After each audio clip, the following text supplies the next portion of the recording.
یقیناً ایک بندہ جو ہے وہ ایک گناہ کرتا ہے، فقال، پھر وہ کہتا ہے رب، اے میرے پروردگار، اذنبت فاغفر لی، مجھ سے گناہ ہو گیا ہے، مجھے معاف فرما دے۔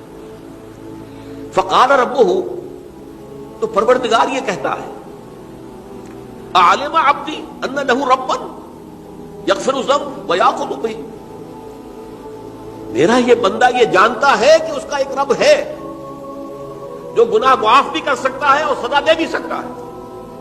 کیا معنی ہوئے؟ گناہ اس نے کیا ہے لیکن جانتا ہے اللہ کو کہ وہ معاف بھی فرما سکتا ہے، تبھی تو وہ اللہ سے معافی کی درخواست کر رہا ہے۔ اس کے اس جاننے کی بنیاد پر، اس کے اس علم کی بنیاد پر، اس کے اس ایمان کی بنیاد پر فرمایا غفرت لعبدی، میں نے اپنے بندے کو معاف کر دیا۔ ثم مکث ما شاء اللہ، پھر وقت گزرا جتنا کہ اللہ نے چاہا۔ ثم اذنب ذنبا، پھر اس سے گناہ ہو گیا۔ فقال رب اذنبت ذنبا فاغفر، پھر کہتا ہے پروردگار مجھ سے گناہ ہو گیا، پھر مجھے معاف فرما دے۔